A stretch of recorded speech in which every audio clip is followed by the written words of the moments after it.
Hi, I'm Jonathan Hall, host of Sustainable Futures, Kantar's regular look at the intersection between brands, consumers, and sustainability. I want to help you to get your brand ready for the future, understand where you can make an impact, and make a smarter business case for products and services that are better for people, the planet, and for business. Sustainable Futures will showcase what great sustainable marketing looks like and the issues that matter to consumers across the globe. Subscribe to Sustainable Futures from Kantar, wherever you get your podcasts. Ryan Reynolds here from Mint Mobile. With the price of just about everything going up during inflation, we thought we'd bring our prices down. So to help us, we brought in a reverse auctioneer, which is apparently a thing. Mint Mobile Unlimited Premium Wireless. How to get 30, 30, how to get 30, how to get 20, 20, 20, how to get 20, 20, how to get 15, 15, 15, 15, just $15 a month? Sold! Give it a try at mintmobile.com/switch. $45 upfront payment equivalent to $15 per month. New customers on first 3-month plan only. Taxes and fees extra. Speed slower above 40 gigabytes. See detail. You know, I've been talking about earned media value for quite some time on this podcast. My friends at Eisenberg have just raised the bar on earned media benchmarks with their social index. Social index now gives you globally earned media values across a growing list of 6 geographies for all your KPIs across the top 7 social platforms: Facebook, Instagram, LinkedIn, Snapchat, TikTok, Twitter, and YouTube. You can now visualize these values for deeper analysis, and they have a look-back window over 2 years of historical comparisons. Social Index is updated daily. Don't get stuck with old data. Over 1,000 companies have used the Social Index to understand the ROI of their social campaigns. And if you work with a social agency, you should demand they incorporate earned media values into your reports. Get your earned media value for social content. Visit earnedmediavalues.com/Alan. Again, that's earnedmediavalues.com/ALAN. For all of us, it's about predicting where the consumer is going and getting half of it right. One of the things we want to do is create ads that don't suck. Embracing change creates great possibility. I'm Alan Hart, and this is Marketing Today. Today on the show, I've got Dave Edelman. He's a sought-after advisor on digital transformation and marketing, and as CMO, guided Aetna, part of CVS Health, through becoming a digitally oriented and customer-centric brand. He's repeatedly recognized by Forbes as one of the most influential CMOs in the world, and by Adweek as the top 20 marketing and technology executives. His work has attracted over 1.1 million followers on his LinkedIn blog. He currently teaches marketing at HBS or Harvard Business School and advises top executives on AI and personalization. On the show today, we talk about his upcoming book, Personalized: Customer Strategy in the Age of AI, which will be published by Harvard Business Press. So as it relates to the book, we'll talk a lot about personalization. What are the 5 promises of personalization? How can it drive value for your companies? And how does it actually evolve your company's brand and value proposition over time if you're doing it right? So that and much more with Dave Edelman.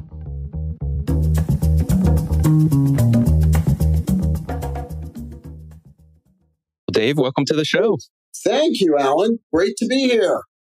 Yeah, I'm excited to have this conversation and talk about all things personalization. But before we get into that, I hear you have a second career as a jazz artist. Tell me more about your music career. Yeah, I don't know if I call it a career, but it has certainly been a passion of mine for many years. I've been playing tenor saxophone since I was in high school and continue to do so. I take lessons at a local music school and I play with a jazz ensemble.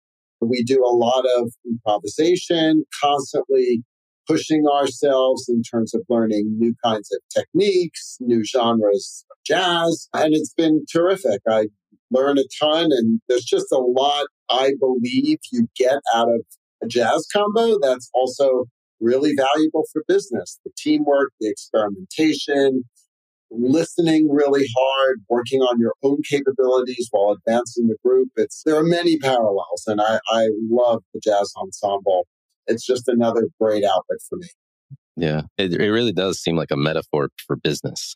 I've thought about it before. I love listening to jazz. I've never played, although you play the saxophone, and I studied the saxophone, I think, when I was in middle school, but didn't keep with it. So I'm envious of your path.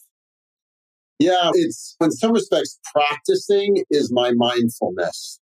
So it's an hour or so where I'm just in the zone. And I'm not into yoga or other things, but playing the instrument, just going through my exercises and improvising, everything else just goes by the wayside and I just get to focus. And I love that.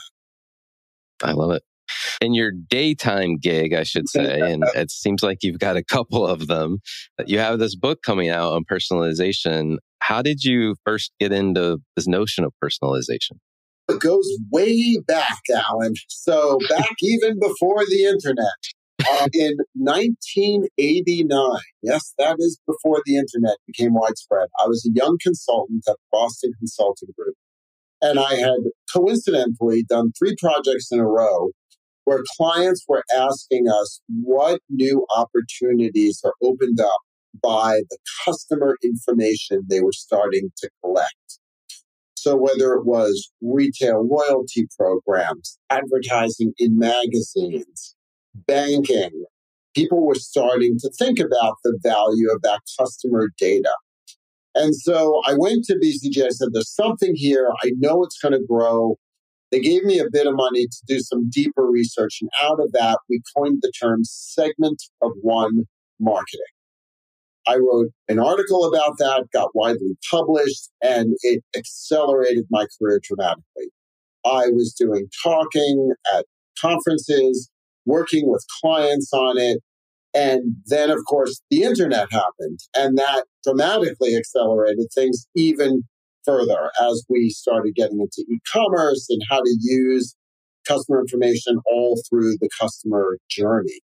So I eventually moved from BCG. I became a partner. I was there 13 years. And then I was part of a gang that started Digitas, which is an interactive agency, now part of Publicis, that was very focused on what we called CRM, using customer information to create more personalized digital experiences. It was still early days, but we were really pushing the envelope with clients like American Express, AT&T, Delta Airlines. And I learned a lot more from being at the rock face of what it took digitally to make it happen. Then I jumped to McKinsey, helped them build their digital marketing practice, and learned more about how companies needed to change their organizations and their processes, bigger, broader issues in order to become more digital. Then eventually left to become chief marketing officer at Aetna, healthcare, insurance, trying really hard to connect with individual members, to get them to trust us, to think about us as somebody who could be on their side in their health journey. That took really pushing personalization. And I learned a lot about what it took to put it in practice and do, and we can talk about this later, agile marketing, rapid test and learn cycles to figure out what works for which populations. And we scaled it and it was very successful. So now the AI capabilities, the other technologies that are out there, especially systems like content management, Gen AI, but even the predictive modeling, enable you to do personalization at scale. And that to me is a tremendous opportunity. So I've been writing some cases for the Harvard Business School on that, as well as working with clients, both startup companies that are providing, let's say, the arms in the arms race of new AI capabilities, as well as companies that are now employing them. I love that. I love that. Well, let's talk about the book. First, I should say congrats on the new book. The title is Personalized Customer Strategy in the Age of AI. It seems like based on what you just described, it's the right time for this book, but I'll ask, why this book and why now? I think the most important thing we're trying to get across in this book, and I co-authored the book with Mark Abraham, who runs the marketing practice at BCG, and I do senior advisory work with BCG as part of my portfolio life at the moment. And what he and I both realized is that while everyone gets caught up in the use of all the tools and the technology, what we've also seen, though, is that there are fundamental changes to how a company operates, how it's organized, how it thinks about strategy, the roles of leaders in guiding that strategy. And we wanted to get in the conversation, not just as cheerleaders for the new AI capabilities, but actually as pragmatic people out there talking about the deeper things that need to change alongside using all these technologies. And we've seen it practically in the companies that we've worked with, and the book focuses a lot on that. I hear from many folks that both I have on the show that are sitting in the CMO role or an adjacent role. They've made a lot of investments in this area of MarTech. And I still think there's still a lot of hope, but we haven't delivered the goods entirely yet. There's progress. Don't get me wrong. There is definitely concerted progress. But as you think about it, what do you feel are the right conditions that are necessary to start to move us towards this personalized or personalization end state that we're trying to get to? Yeah, I think most of the way people are thinking about personalization is not going to move the needle. It's about putting somebody's name on an email message. It's about maybe using information you glean from the internet to do some targeting. Personalization has to be about changing the nature of value that somebody gets from your brand because you have information about them that you are using to empower them, to help them. And that's around moving the whole value proposition, the brand, the whole experience, not just little marketing tactics of trying different words on different people. It's about deeply thinking about how you can create more value. That's where we have seen companies really move the needle in terms of growth. And one of the things that, together with BCG, I've been involved with is something called the Personalization Index, where we look at the different elements of what it takes to run a personalization program. And we can get into those in just a moment. But we score companies based on how far along they are in doing those things. And then also, what do the customers actually experience? And then we correlated that with measures of growth, of profitability, of market share. And there's no question that personalization leaders who really move the needle on how they work with their customers drive 7 to 10 higher percentage points of growth than those who don't. We see it in terms of higher shareholder returns, higher net promoter scores across the board. But it takes leadership at the top to say, we are going to move in this direction. It's not just marketing. It's about customer service. Let me just give you a very simple example. When I live in Lexington, Massachusetts, and we had an incentive program in the town for buying solar panels. And that unleashed all kinds of marketing. But the solar panel provider who really caught my eye sent a message saying, Edelman household, at this address, we know you can save over 20% on your monthly electric bills on average by working with us. The company was called Singevity. And I opened the message and there's a personalized URL. I click on that URL. I get a visual image of the roof of my house with solar panels superimposed on it. And then down the right-hand side are calculations based on longitude and latitude of my house, east-west orientation, the number of panels they could put on. That calculates how much energy those solar panels can generate. Then they use Zillow to get the square footage of my house and estimate how much energy I would use over a year. So they have the numerator and the denominator. And they put that all together to give me an incredibly personalized experience of buying something that's complicated. So that's a different approach than just Edelman households. You can save 40% on installation. That's not what I'm looking for. It really takes a broader thinking through of what's going to add value. I love that example in particular. I've gotten not that detailed of a quote before or marketing material, but something close where I was like, wow, this actually works. They even showed me like I'm sure they did this to you too, but like the direction of the panels based on the sun and how the sun goes over my house, which I thought was really interesting. In the book, you talk about, or you reference five promises of personalization. Wondered if you could just tell me what those are and maybe just a quick thumbnail on what they are. Sure. And these are the dimensions, these promises that we use in the personalization index. We rate companies based on how they deliver these five. So the five are, first and foremost, empower me.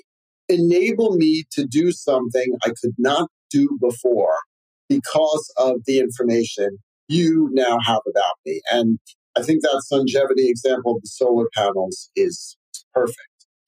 Know me. Have information about me and make sure it's relevant, it's up to date. Every time I open my Starbucks app, you know where I am, you know what time of day it is, you know what I tend to order.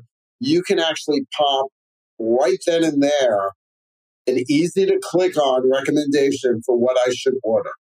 Right there, you can do that. Reach me. Make sure that you're touching me in a way that's appropriate, that's at the right time. Just spamming people with lots of emails is not going to capture their attention.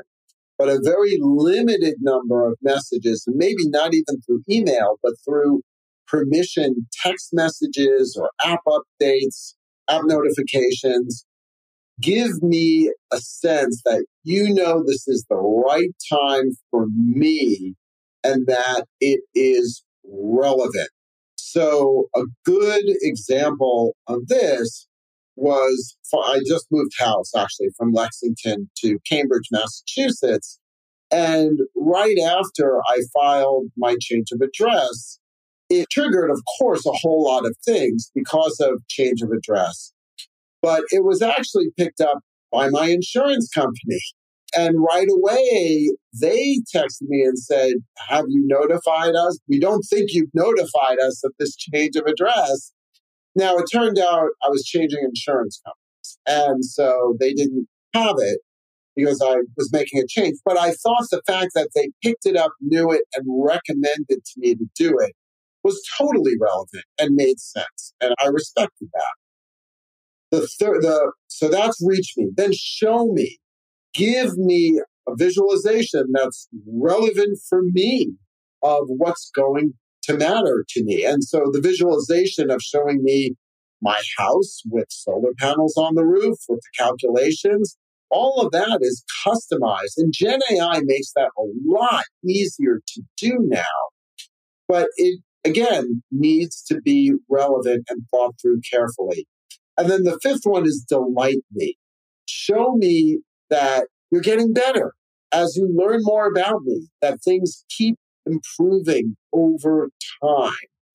And that's one of the hardest ones because companies don't necessarily keep refreshing their information, testing what works and doesn't work, and using that to improve the experience. And so that's something that does make a difference. So, for example, one of the things Sephora does incredibly well is inform you of new products from companies you have bought in categories you have bought, not pitching the same thing to you, but waiting a certain amount of time when you might have finished what you have used before, and then saying, now there's a new product, given what you bought before, that you might want to consider. And it's learning about your patterns, the timing of when to do it, what's relevant to you. That makes a difference versus just simply spamming. So the 5 are empower me, know me, reach me, show me, and delight me. I love that. And I can see, based on your examples, like where some marketers are going wrong, meaning like we're double downing on one versus actually trying to hit multiple of these promises, to your point of changing emails and, probably spamming our customers, frankly, or to the point around either delight me in the last example. Many times I think we're too eager to market right away that next thing that we think that they might want to buy versus making it a little bit more thoughtful and timing that next reach out or next prompt to a more appropriate time. Those are great examples. This Halloween, ghoul all out with Instacart. Whether you're hunting for the perfect costume, eyeing that giant bag of candy, or casting spells with eerie decor, we've got it all in one place. Download the Instacart app and get delivery in as fast as 30 minutes. Plus, enjoy $0 delivery fees on your first 3 orders. Offer valid for a limited time, minimum $10 per order, service fees, other fees, and additional terms apply. Instacart, bringing the store to your door this Halloween. It took a lifetime to find the person you want to marry. Finding the perfect engagement ring is a lot easier. At BlueNile.com, you can find or design the ring you've always dreamed of with help from Blue Nile's jewelry experts who are on hand 24/7 to answer questions, and the ease and convenience of shopping online. For a limited time, get $50 off your purchase of $500 or more with code LISTEN at BlueNile.com. That's $50 off with code LISTEN at BlueNile.com. One of the things I wanted to do is just maybe focus on a couple of these and go a little deeper. Reach me, as you described it, seems to speak to how and where you personalize. Would love to just ask you for a couple more examples that you think of when you think about how do we tap into that promise of reaching people at the right time and with the right way, in the right way. Yeah. Now, most of the reach me stuff that happens that people think is personalization is retargeting. So somebody came to your website, they were thinking about buying something and they didn't, and then you come right back at them. And yes, that tends to lead to better conversions than just broad messaging. But it's also often obnoxious. People may have found it somewhere else. They may not be in the market anymore for it. They even bought it already, and your systems don't show the fact that they actually did buy it a second time and you're still spamming them. Now, Reach Me should be about what Sephora does in terms of timing. And another good example of that comes from work that I did at Aetna. From a healthcare perspective, things are personal. You have to be super careful about when you actually reach somebody with messages. But one of the things we found is that it's very important to reach people when they first get their health insurance. So this one actually combines Reach Me and Show Me, actually. So when people come on board, nobody understands their health insurance. Let's face it. We did surveys about it. It's complicated. People don't understand premiums, co-insurance, co-payments, all of that, deductibles. So we found it was critical to educate people at that moment when they sign up, when they are registered. So as part of the onboarding, we sent them a personalized video about the health insurance that they just essentially bought. It's a very important product, but people don't understand it. So we worked with a company called Sunday Sky, who allowed us to create very tailored videos. So exactly the health insurance that you bought, who in your family is covered. Whether if they're not covered, here's 5 physicians. If they don't have a primary care physician already chosen, here's 5 physicians in your area who are in network. Click here to schedule with one of them. We told people about urgent care centers that were near them so they wouldn't have to always go to the emergency room. We told them about benefits they could sign up for. We gave them a link to click to download the app and get the app for Aetna all set up. And this was a complete home run. And it wasn't spam about, now you're a member, we're just sending you all this stuff. It was a well-timed, welcome video that somebody could get to be educated. 70% of people watched a 3.5-minute video. That is remarkable. And calls to the call center went down because people were not confused anymore. And satisfaction went up. So thinking about the right moment to send something that's going to matter to someone can make a huge difference. Yeah, I can personally attest to those videos. I'm a recipient and watched all 3.5 minutes as well. And it was probably the best education about my insurance policy I've ever got. Because to your point, like you've probably sat through, and no offense to folks that lead these sessions because they're super valuable too, but sat through those sessions from a corporate HR person, maybe with your broker representative in the room, and they try to do the same type of thing, but it doesn't show you your doctor, right? It doesn't show you your closest urgent care. And with this ability, you can do that. And I got a lot of value out of it. So I'll attest. It was great. It was great. It's one of the probably best onboarding experiences I've ever had from an insurance company. So nice job. You hit the show me aspect with that one example. And then you talked about the solar piece as well. I'm curious, like when you think about show me and how to get it right, how to show them the personalization in action, if you will.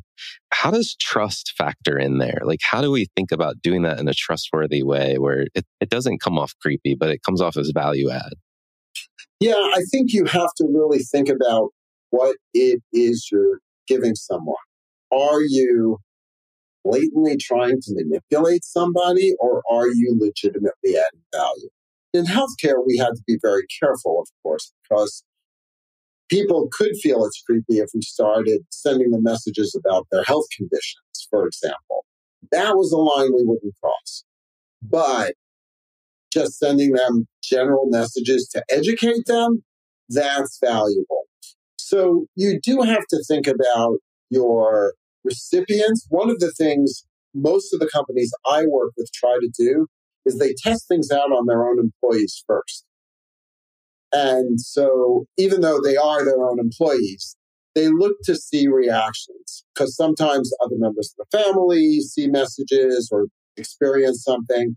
And so it's very useful to test it on your own population, get some feedback before you scale it. We certainly did that at Aetna. I know a lot of other companies who do the same thing. But trust does matter, and you've got to show you are a steward. Now, one of the things we also were very on top of was, did we have permission to use people's data?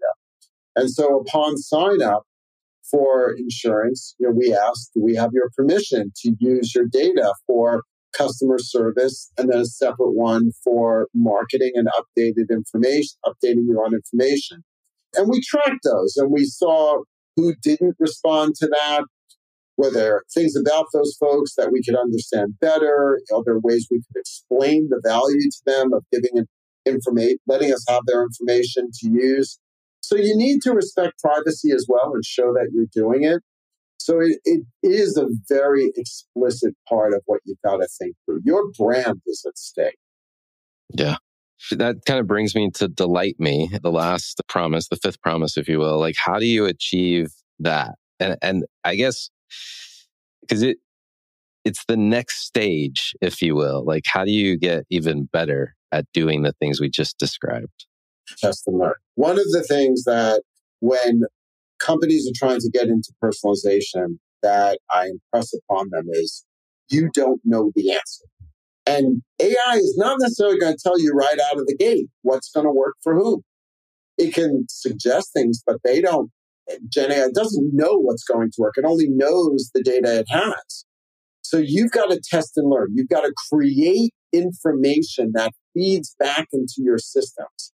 And testing is a way of creating information that becomes the feedstock for AI. So let me give you a good example here. So Cisco, not the technology company, but Cisco, the food delivery company. So they deliver to thousands of food establishments around the country and increasingly internationally.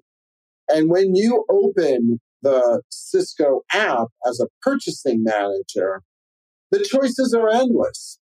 But what Cisco has done is, first of all, it captures all kinds of data about what is your establishment about? What's your typical menu? Where are you located?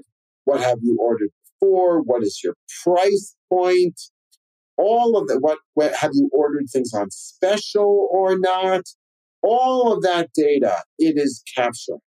And then it is constantly testing, over 300 tests a day, different ways of providing suggestions to managers of what they might want to buy. Now, it's not just a marketing thing because it also integrates with Cisco's supply chain. What do they have stuff coming down that they want to move? What are they short on? So they don't necessarily want to push it as much and they want to make other suggestions. What are new things that they have access to that they might want to suggest people create new menu items based on? And so it takes a village working together to come up with ideas to test and to get those into market and make sure the end-to-end chain for delivering them is in place.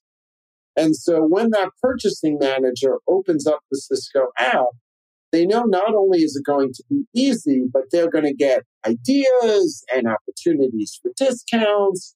And all of that keeps them highly engaged and just makes it part of their routine. But the key here is Cisco thinking about that as a constant engine of testing and involving more of the company in the actual operation. What you're describing, it evolves your company to a level where you're evolving your value proposition of the company, of the brand, of everything that you're doing. I guess that's where you're headed, right? Do I have that right? Yeah, absolutely. Think about the brands that are more digital native that you use regularly, Spotify, Uber. A big part of why you use those regularly is not just that they're digital, but a big part of it is the convenience you get because of all the information they have about you and the way they use that to make your life easier. And increasingly, people are making choices like that based on the simplicity, the value that a brand provides due to the way they use information about you. And that's going to happen more and more. And companies are trying to figure out the best way of doing that.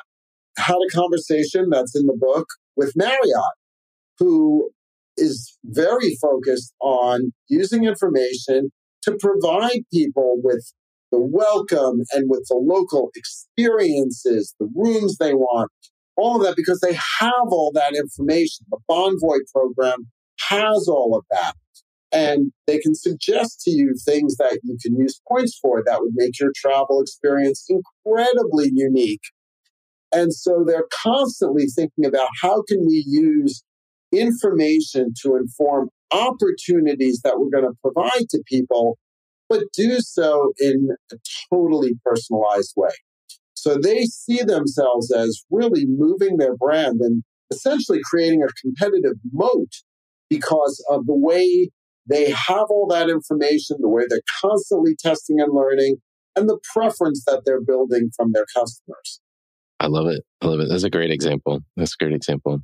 It's been fascinating to talk about personalization and ultimately the strategic value that it can unlock. I think we've, in the marketing press, I guess I'll put myself in that category. We hear a lot about personalization as it relates to the tactics, the how you reach them, how you show up, but not as much about the strategic value, where you can take your business as it relates to it, and ultimately how it helps you better understand your customers.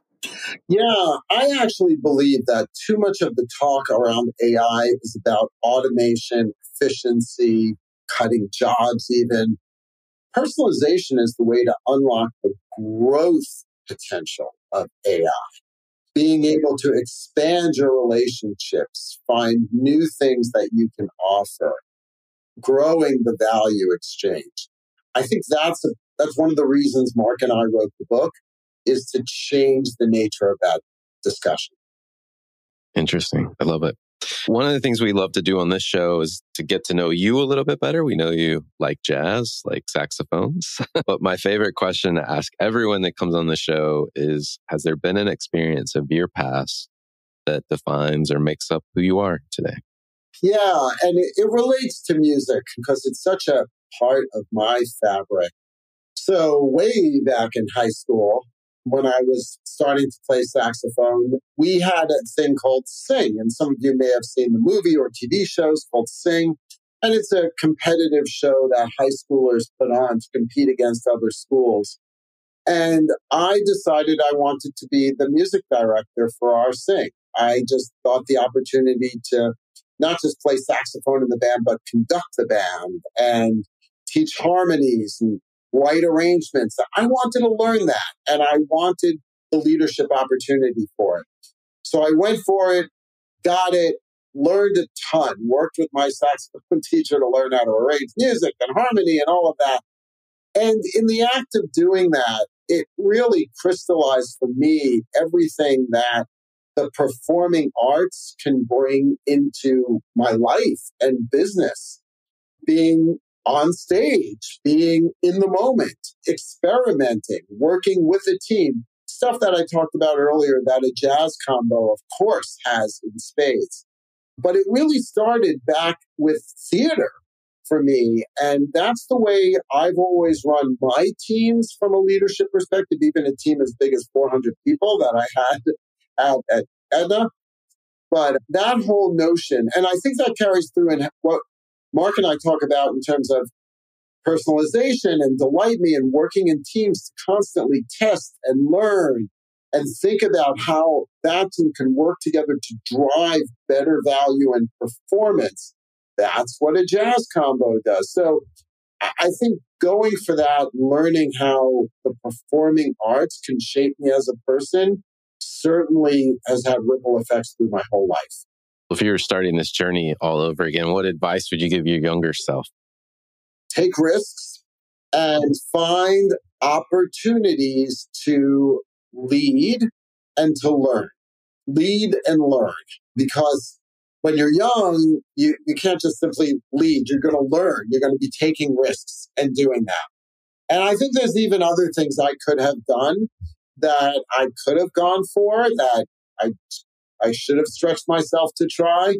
But I think for young people today, it's not about just doing something for yourself. Like, okay, I'm going to code this amazing new thing. I think you've got to work with people. You've got to lead. You've got to learn the skills of leadership early, which is around listening, about getting people to work together, creating a common goal. Again, experimenting. I don't think you get that heads down, banging out code on a laptop. So I think you got to get out there and lead and learn. Love that. Is there a topic you think marketers need to be learning more about, or maybe a topic you're trying to go a little deeper on yourself? That gets way more specific. One of the things I'm very interested in right now is how is discoverability, search, how's that going to change in the AI world with Gen A? Already, I'm using ChatGPT to find things. What are 5 content management systems that are appropriate for small businesses in financial services? Like those kinds of questions. Those are hard to just put into Google, but you put them into ChatGPT, I get 10 answers, I look them up, and 5 of them are pretty good. Of those 5, 2 I've heard of, so let me investigate the other 3. That's a form of search. That's a form of discoverability. How did ChatGPT come up with those 10? I have no idea. And that's the kind of thing we've got to figure out. And companies are going to need to understand what's happening, and they're going to need to figure out ways of managing it. There are companies developing AI capabilities to figure that out. And I think that's going to become really important in marketers' arsenals. Are there any trends or subcultures that you're following you think other people should take notice of? As a parent of adult-age children, one of the trends I keep close track on is, what are my kids doing? Not just day to day, but how are they getting information? How are they getting things done? Dual income, starting families. How do they manage their day? And what I'm finding are interesting things. They are using lots of apps to get things done. They don't have time for Instagram, Facebook, TikTok. A lot of the meta properties, they don't use those. They're using much more focused social media, things like the Bump for my daughter who happens to be pregnant, or LinkedIn, they're using specialized social media ones and not general ones. So that has implications from a marketing standpoint. And they are on the forefront of using apps that can personalize for them to get stuff done. They are using delivery apps, Uber, Spotify all day of all different, in every possible way it could be used. And so I think they are on the forefront of a lot of where personalization is going to go. Yeah. No, I love those examples. And I guess I should say it to your daughter and to you, congratulations. Thank you. Going to become a grandpa not too far in the distant future. Yes. Well, that's an exciting time. Yes. That's an exciting time. I have a 16-year-old, so I've got a while for that. But I hope it's on the horizon at some point when it's age appropriate. So, last question for you. What do you think is the largest opportunity or threat facing marketers today? I think, of course, personalization and AI is both an opportunity and a threat. We did, together with BCG, we did a survey of chief marketing officers and how they were thinking about AI. And one of the things that came out of that survey that was interesting is that leaders, CEOs, are frequently pulling in CMOs as the ringleader for how the company should start thinking more about AI, not just in marketing, but across the company. And there's an opportunity here for marketers to take a more central, driving, strategic position on what AI can do for a company in terms of all the things that we've been talking about, in terms of changing the nature of how you work with customers, moving the brand, finding new ways of adding value. And it takes a village. It takes cross-functional collaboration to do that.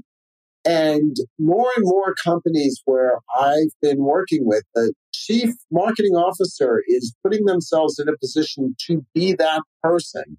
Eventually, there are chief AI officers and others who are enabling some of this. But from a strategic point of view, the CMO has a tremendous opportunity.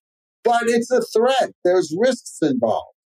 Going too far, sending stuff out that hasn't adequately been proofed, that looks ridiculous. You really have to be on top of it. You've got to be careful. You've got to have humans in the loop and understand how your customers are going to react to the experiences, to how you reach them, how you show them what you think is going to delight them. And so it could blow up. And I'm not going to go through specific examples of where it has, but I do know of companies that have definitely taken steps backwards. So it's both an opportunity and a risk, but it's something from a marketer's perspective, you simply have to go after. The opportunity is significant. Even in hardcore manufacturing companies, I'm seeing opportunities to change the way those companies are working with their customers, co-developing things with their customers, creating new kinds of subscription and auto-fulfillment programs. All of that is possible.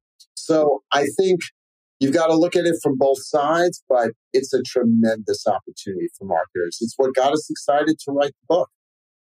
I love it. Dave, thank you for coming on the show. It's been an enlightening conversation. I can understand why you also spend time at Harvard Business School because you are a natural teacher. So thank you for teaching today. My pleasure. It was fun. Hi, it's Alan again. Marketing Today was created and produced by me with post-production support from Sam Robertson. If you're new to Marketing Today, please feel free to write us a review on iTunes or your favorite listening platform. Don't forget to subscribe on marketingtodaypodcast.com. Tell your friends and colleagues about the show. I love hearing from listeners. You can contact me at marketingtodaypodcast.com. There you'll also find complete show notes and links to what was discussed in the episode today, and you can search our archives. I'm Alan Hart, and this is Marketing Today.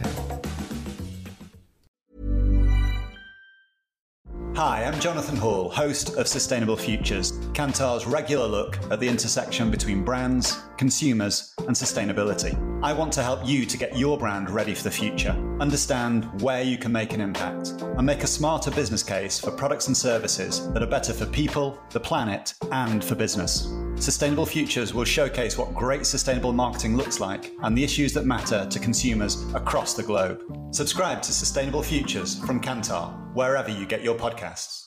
Your dining room is the heart of your home, where meals are shared and memories are made. At Ashley, you'll find affordable dining furniture in a range of classic and modern styles. Ashley small space sets and extendable tables are designed to fit beautifully into any space, from cozy breakfast nooks and kitchens to formal dining areas fit for a feast. And with mix-and-match seating options, everyone at your table gets the perfect seat. At Ashley, style is served. Shop in-store or online today.